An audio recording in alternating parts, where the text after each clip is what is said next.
Hello and welcome back to my channel, and thanks for joining me with my solo HeroQuest campaign. We have just completed our first quest, which was the rescue of Sir Ragnar. We had accomplished this task quite effectively and efficiently. Initially we'd moved, if you actually look at the actual map itself, we'd moved probably in the opposite direction to Sir Ragnar, which is probably more of the prison complex. However, because of the activation mechanic in this, we did not get a host of these monsters descending on us. If we had gone in this direction and got Sir Ragnar first, we might have been overwhelmed by lots of orcs and goblins heading towards us. So maybe it was fortunate. Also, we managed to pick up a few items of treasure as we proceeded, and I have got them noted on our little character sheets at the back. The purpose of this particular little mini episode is to go through what happens at the end of each quest. And I thought, well, it would be quite nice to have maybe, even if it's an abstract process, but have some sort of process that would detail what happens in the outside world. So I'm going to have each of our characters, each of our little figures go through a process where we roll on a table to talk about what our downtown activities are. So the outside world. Between quests, we can determine what activities and happenings occur for the heroes. Roll for each character to determine what they get up to. And I've got a D10 table of what I call downtime activities. So it goes up to that little thing here. So for each of our characters, what we're going to do is we are going to note what each of them do in their downtime. So this could be as long as you imagine, probably a few weeks. It could be even a few days. It just depends how quickly Mentor wants to mobilize them for the next quest. So let's do our barbarian first. We'll do it in the order that I have these cards. We'll have barbarian, the elf, the dwarf, and finally the wizard. So we'll have our barbarian first, keep him front and center, and we'll get our D10 out, which is the only dice that I have not got.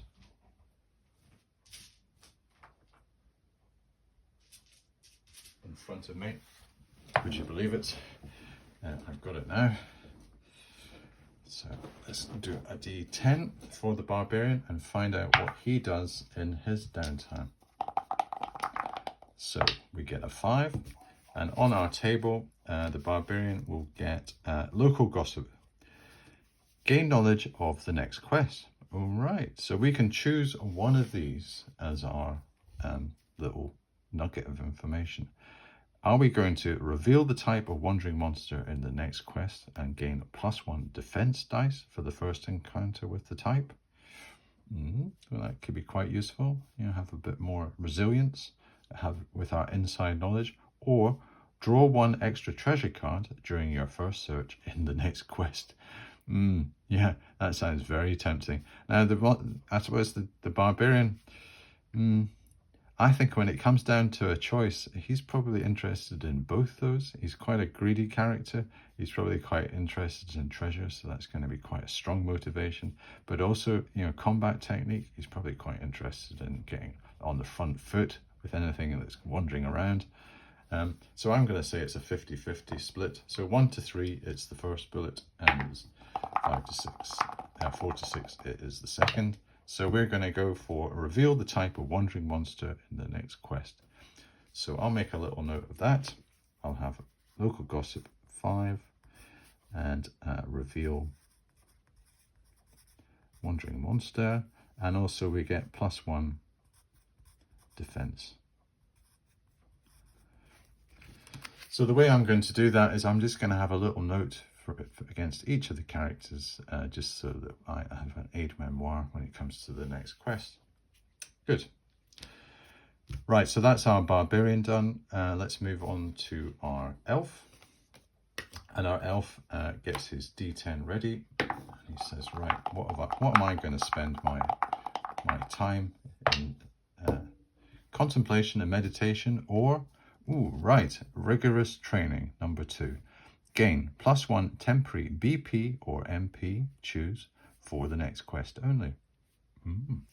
So this is, he's almost like either boosting his strength or boosting his mind. So what's he wanting to do? I would say the elf is probably a bit divided on that. If it was with the barbarian, it would be a kind of like basically a no-brainer. He'd be going for body. But I would say the elf is quite an intellectual one, and his training might involve much more contemplative thing. So yeah, I think his character will probably shape him more towards the intellect rather than the physical. So let's say 1 to 2 is body, and 3 to 6 it is mind. So it is he's decided to go down the contemplative. So probably he's doing a bit of deep reading, research, a bit of lore, anything to do with his expanding his mind. So the elf, he's got a 2, and he's got +1 mind points.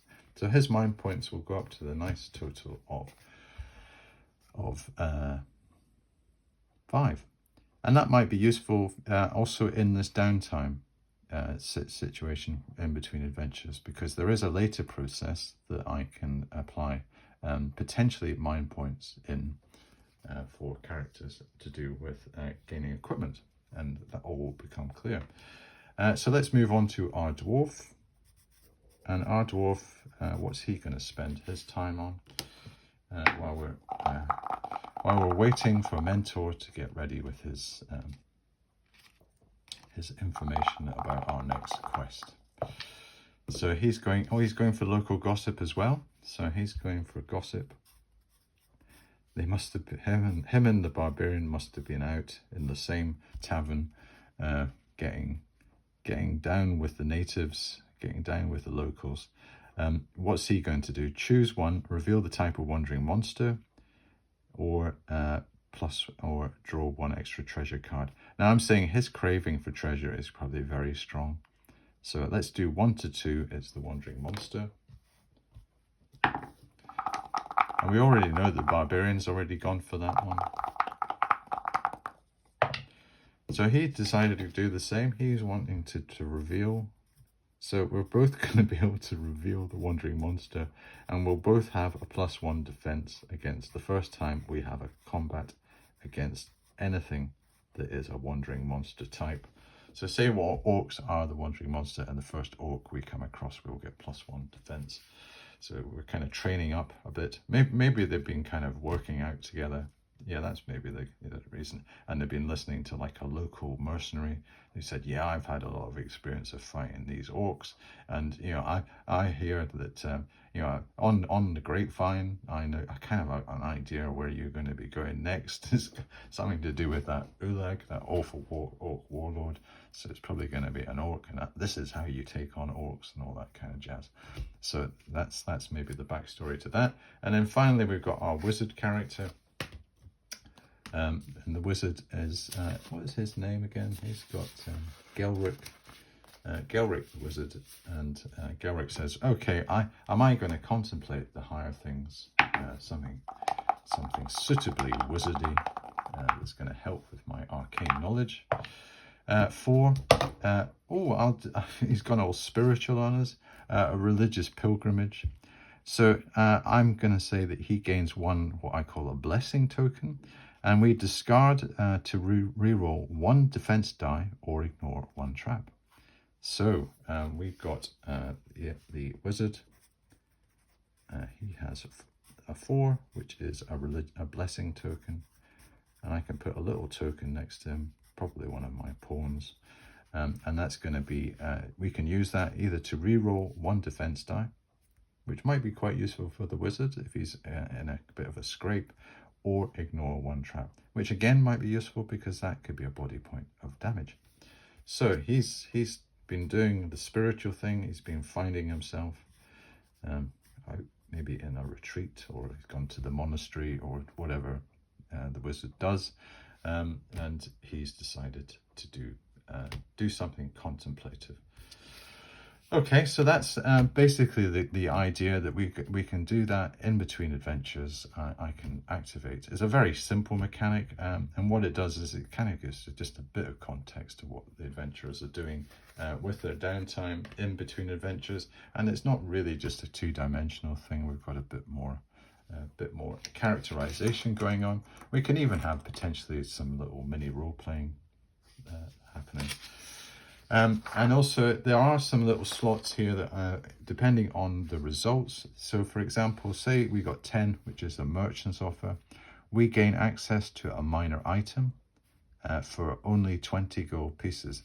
Now I do actually have a little table called the minor item table, and this is a D12 roll. And what we can do is determine what that minor item is. And that goes from, these are all single use, can be used in any future quest. And we make a note on the character sheet. So I've got things like a healing salve, which will restore 1 body point, a smoke flask, which can only be used by the wizard and elf, which allows you to disengage from combat and move 3 squares. So you can almost imagine you throw this flask down, puffs of smoke come out. You kind of almost like, it's like a flare bomb or grenade or something, and you manage to escape through the smoke. A lockpick set which does an auto disarm 1 trap or open a locked chest or door. A penetrating lantern which reveals the secret doors in 1 room or corridor. Iron ration which you can use outside of combat to regain 1 BP. A map fragment which reveals the next room or corridor layout before entering. And again, we can play these at any time that you want to, and also maybe store them up if we don't use them. A holy charm where you negate 1 trap.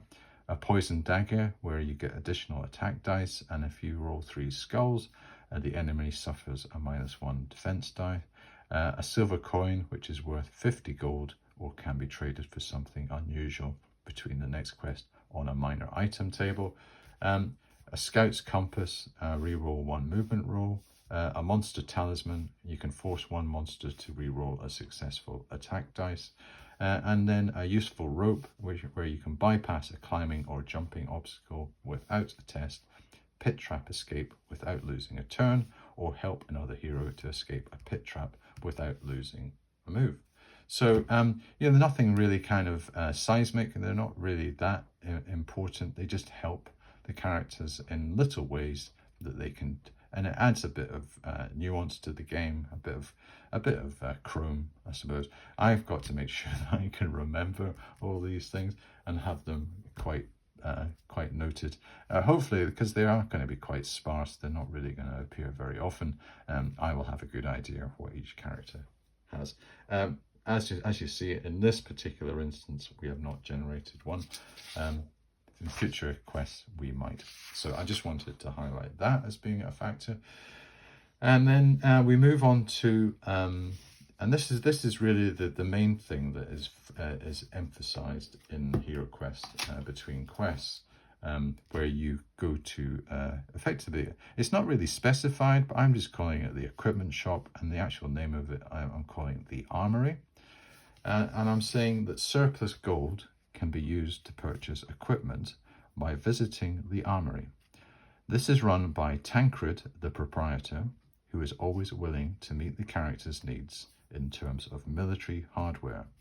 He is a grizzled veteran of the wars and has an eccentric personality. So the rules of the game when it comes to this armory, and I'll just get that whole thing out of the way. Each hero may visit the shop at the end of a quest, and not more than 1 item of equipment may be bought between adventures. So we've got, in the UK version, we had what were called equipment cards, and this listed all the equipment in the game. So as you can see, there are numbers of duplicates, and they're just single. And the equipment cards, the supply of cards is a limitation as to what is available. So say one of our characters gets a short sword. There are no other short swords in the pack, I don't think. I'm almost sure. Yep, there is none. So that means that the equipment shop has run out of short sword. They are no longer available unless something happens to that short sword. It gets lost. And I thought, well, to get almost like a kind of a bit of movement, a bit of churn on the equipment, I would invoke one of my other rules, which was the damaged equipment. So if a hero rolls all black shields in an attack, they must discard a bought weapon and in defense, a piece of defensive equipment. So say they had that short sword and they got all black shields when they were attacking. I would say, oh, that's actually meant that the weapon has been broken. I will return it to the equipment inventory. It is available for any of the other characters or that character to maybe take next time. And in defense, a piece of defensive equipment, say the armor has malfunctioned, it has been broken, it has been penetrated, it has fallen off or disintegrated or something, you have to get another suit of armor. Okay, and when it comes to actual purchases, what we're saying is when purchasing equipment, we roll 1d6 to determine Tancred's mood. And he is either going to be grumpy and he will put the prices up by +10 gold. And we will not be allowed this concept of haggling. I'll come to haggling. He's going to be busy, no discounts. One item is sold out. So we can randomly just shuffle the pack, take an item out, and that won't be available. Neutral, normal prices, haggling is allowed. He's cheerful, -10 gold on one item and haggling allowed. Drunk, each item has a 50-50 chance, -20 or +20 gold. So he's really going to be quite all over the place and haggling is allowed. Generous, one item is free, up to 30 gold, and haggling always allowed. So yeah, that could be good. And when we come to the actual haggling option, we just roll a 1d6 plus our mind points, and the target is 8. We have to, if we succeed, so say we've got our wizard, and our wizard has got, let's get the card for the wizard. The wizard has got mind of 6. So we'd roll 6 plus 1d6, and our target is 8. So we hit 9, but the wizard gets a penalty of -1, but he can still get to the target of 8. So success means he will get 10 gold off that particular transaction. So that's the way that works. It's nothing, again, nothing really, seismic in the impact it's going to have on the game. It's really just to kind of almost jazz up and make a bit more interesting, entertaining our downtime in between the process. And that's the way it's going to go. It's going to go every time we will come out of the dungeon. We will basically see what the victory conditions are, accumulate all our cash, do our downtime activities, potentially pick up a minor item, and then do our purchasing at the armory and see what Tancred's mood is, and potentially any haggling. So we do know that for this particular expedition, the rescue of Sir Ragnar, it was stated that we are to find Sir Ragnar, bring him back to safety, which we did, and Prince Magnus, who is very grateful, he says, "Yes, you have returned my champion. I dote on Sir Ragnar. He's getting on a bit, but I am, he is a childhood mentor. I am very fond of him. I will pay you 200 gold coins, and I will give this to you, Barbarian, because you are the one who rescued him. It is up to you how you wish to distribute it amongst your fellow characters." So we do have a slight issue, because if you think about it, the barbarian has got the offer of 200, and he's probably thinking, well, I could really do with 200, because I could buy all sorts of things in here. I could really do with a nice broadsword. You know, in fact, I've already got 3, so I don't need a broadsword. But say I wanted a spear, I could maybe stab someone from the side, or yeah, crossbow. Maybe it's not really a kind of thing for a barbarian, but you know, I can hold my nose on it, and that gives me a bit of a missile dimension. And a helmet would be nice, you know, instead of you know put over my flowing locks, you know, that type of thing. You might be tempted to go down that route. So I'm going to say there is a bit of a probability that the barbarian says, no, I'm just going to keep it all for myself. I'm not going to distribute it. So I would say that there's a 1 or a 2 that he decides to do that. And if that happens, we have maybe a little issue.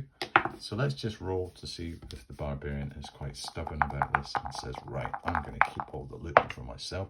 And he does. So the barbarian says, look, I think I did all the heavy lifting in that dungeon. You know, I think I deserve this. You know, this. You know, you are the 3. You know, what did you do, dwarf? And the dwarf says, look, I took on all those goblins. I took them out. I think I'm not very happy with this barbarian. I think we should share it at least equally, or between just you and me. So what we're going to do is we're going to have a bit of a face-off between the dwarf and the barbarian, and it's basically going to be first blood wins. If the barbarian manages to score more hits on the dwarf than the dwarf scores on the barbarian, and these have to be actual genuine hits that get through their armor, we will say that the barbarian keeps all the cash. But there's probably going to be a bit of discontent, so maybe the barbarian might relent you know, after doing this, but he's probably going to take, say, the majority. If he is defeated by the dwarf, he decides, right, okay, I will be the team player, and I will share it equally between all of us, and we will get 50 gold pieces each. So let's have a little bit of a contest. We've actually got the characters, and this is maybe a bit like where we're saying that the UK version is a bit competitive, and you can actually have characters fighting each other and maybe doing a bit of skullduggery. So we've got our barbarian here, we've got our dwarf here.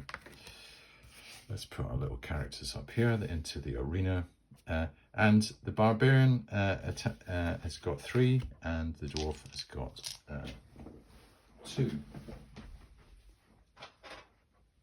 I'll get my dice ready. Let's see who goes first. We'll do the barbarian, see what he gets as a score. He gets a 4, and the dwarf gets a 3. So the barbarian takes the first swipe at the dwarf. He's got 3. What's he going to do? He gets 2 skulls and 1 black shield. So the dwarf has got a defense of 2.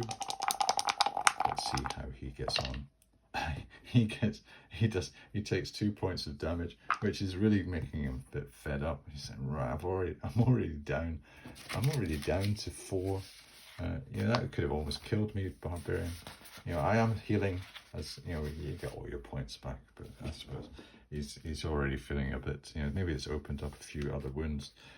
He says, right, I have still a chance to have a draw, so I can roll 2 dice with his thing. It doesn't look as though this is the barbarian's going to get the loot. He misses completely. So the barbarian says, I am the winner, I have triumphed.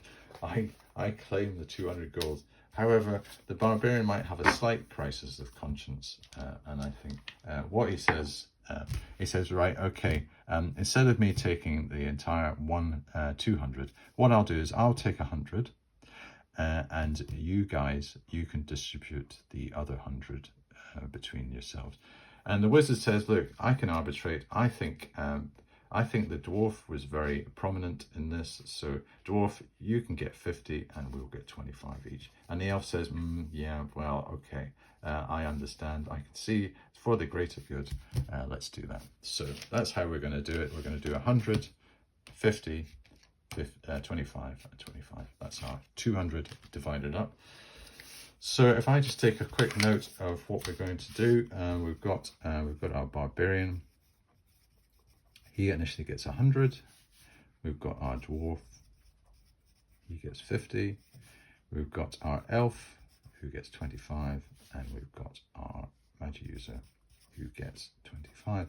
Now let's see what on our character sheets, if we've got anything else that we can do. So on the back, I have nothing for the barbarian. He got no treasure.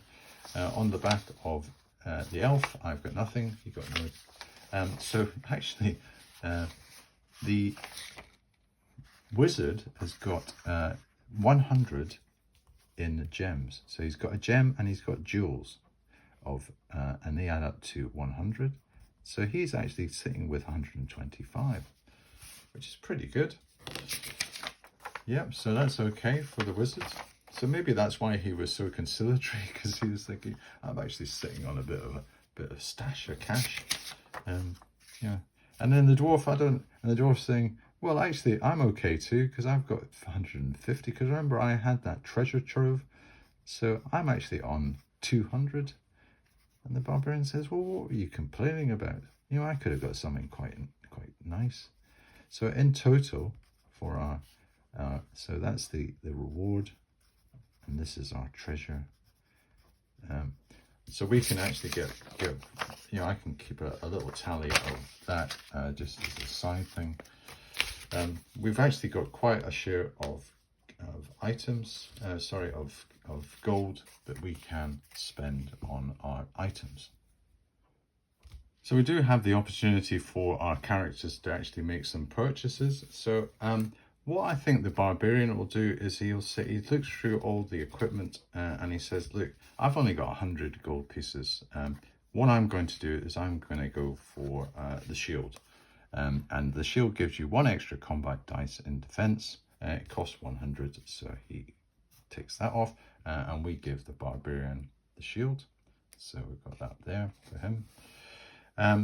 On the dwarf says, well, I've got 200, and I can't really afford anything that is very great.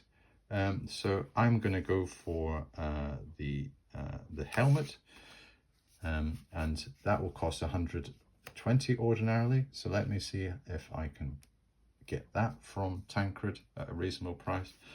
And then the magic user says, well, I've got 125, and the only thing that's really applicable for me as a weapon, and it'd be quite useful for me to have a bit of an attack instead of just having 1 combat attack. And I can also use this diagonally so that I can be a bit of maybe an asset in combat rather than a liability. I can get the staff, and also there's no restriction on a wizard getting that, and that's going to cost me 100 if Tancred is in a good mood. So that's what we're going. And the elf says, look, I don't have anything. I'm going to have to maybe wait for the next one. I've been in my, what was I doing? I was doing my contemplation, my spiritual stuff. No, it was rigorous training. I was reading my books too much. I was too involved in the elven literature. And you know, that was absorbing me. I'm not really too interested in anything just now. I've still got quite a bit of combat power with my sword, so I'll just be satisfied with that and get some reward next time. So we have the tantalizing prospect of finding out whether we get these at a discount rate, or are we going to have to spend a bit extra. Now the barbarian, he's probably hoping to get a good view from what Tancred's mood is, and this will apply to all of our characters. So let's see how Tancred is feeling today. And Tancred goes, well, welcome to my emporium. This is I call it the armory. How am I feeling today? I get a 6. Oh, I'm generous. 1 item is free up to 30 gold. Well, actually, I can't actually do anything that's up to 30 gold. So I don't think there is. So what I'm going to have to do is I've just got a little sub-table that I'm supposed to have done where I had 1 item for free. Yeah. Well, actually, what I can do is I can actually take out some of maybe some of the cheaper items and give them a shuffle and say these are actually going for 30 gold. Maybe that's the way to do it. Or I tell you what, let's give us currently, because I don't have the particular little sub rule. What I'll do is I will say that we get a +1. So we're probably going to get a discount based on our mind points. So we can do some haggling with him and we'll get a +1 because he's feeling generous today. Yeah, that's the best way to do it. So what we're going to do is the barbarian, he's going to haggle with Tancred. He has mind points of 2, so he's not best placed, but he does get a +1, so that's 3. So 3 + 1, so he's looking for a 5 or a 6 to get a discount. He does. He gets a 10 gold. So it's only going to kind of cost him 90. So I'm just going to see he's got 10 left. 10 gold. Bit of small change. So he goes, yes, I got that for a bargain. That's good. And then we've got our dwarf, and the dwarf actually gets a +1 because Tancred likes dwarves for some reason. I think there's just something that he's got a bit of kindred spirit with him. So he gets a +1, and the dwarf's mind is, he's got a mind of 3. So he goes with 4, +1 again for being generous. He's got 5, so 5 plus, yes, he gets 10 gold off as well. So it's only going to cost him 110. So minus 110. Okay. And the elf is not going to get anything because he can't get anything that is. I think the cheapest thing is about 100 gold in the armory. And then the magic user, he's going for this staff. So the magic user has, I think Tancred is he's a bit iffy when it comes to wizards. Maybe he's had a bit of experience in the past. So he gets a -1, so that negates the generosity. So it's going to be his mind, which is 6 plus 3, so he does achieve it. So he gets -10 on that too. So that's only going to cost him 90. So we have left the armory with these items. I can add these into the inventory for our characters. We can proceed out of this phase. And you can see it's not really too onerous. I'll be able to do this quite quickly in between. I've decided to it's like go to town a wee bit on this episode because this is the first time we've done it. But when we come to the next quest in between stage, it'll be a much faster process. So when it comes to the ongoing campaign, Mentor will summon the heroes after this temporary respite, and whatever quest is the next in order, this will be the one that we commence with. And I also have some further stipulations and clarifications, and these are probably things that we've already covered in the actual game itself. But whenever I shuffle the treasure pack after returning the wandering monster and trap cards to the pack, so I will always shuffle the pack after returning those 2 items, and then I will remove treasure cards recording gold and jewels from the pack and place them in a discard pile. So this gives us the feeling that our pack is getting smaller because we're taking treasure out, but we're always returning wandering monsters and trap cards and giving it a shuffle. So they could be coming up quite soon. We just don't know when. And also I'm going to layer on house rules as the campaign progresses at the start of each quest. And I'll state which house rules are in operation. And I would say the first major house rule that I'm doing, apart from the one where we talked about the time recognition, and having those skull tokens, is the damaged equipment. And I think that's going to be quite a nice little addition, just to introduce a bit of risk into the combat and say that your equipment isn't always going to protect you, and you might lose it and you have to refurbish. Imagine you getting a bit of a problem with your plate. You've just spent, what is it? I think it costs about 850 or something on plate. Yeah, 850 gold coins, and that gets a bit dented and out of action. Maybe we could do some sort of sub rule that we can do a bit of repair on it, and you may get it for a discount next time. Let's see. Okay, I think we've just got Mentor to maybe tantalize us with what we're going to do next. And the next quest in the quest book that he talks about is the lair of the Orc Warlord. Prince Magnus has ordered that the Orc Warlord Ulag, who was responsible for the kidnapping of Sir Ragnar, should be sought out and killed. He says, whoever kills Ulag will be rewarded with 100 gold coins. Any treasure found in Ulag's stronghold may also be kept. Yes, that sounds like a great... the characters are hungry for gold now. They have a taste. They can see the benefits, the tangible benefits. They have equipment already. They have had quite a good experience at Tancred. He's been generous today. He's given them a combined discount of 30 gold pieces. They have had a bit of a scuffle trying to distribute the loot, but they have got individual minds, and there will be a bit of scuffling going on sometimes between the characters. But they kissed and made up at the end. It was all friends, and they came to some amicable solution. I think what I'm going to do is I'm going to call this one today for a break for the next episode, where we will launch ourselves into the lair of the Orc Warlord and continue with our ongoing campaign in the world of HeroQuest. Thank you very much for joining me on this, and let me show you my downtime and in between quest mechanics. Next episode we will be in the lair of the Orc Warlord and see if we can find this awful warlord Ulag and kill him. I think that is the instruction from Prince Magnus. So none of this capture stuff. We are after his head on a stick. Okay, well, thank you very much for watching, and I'll see you next time.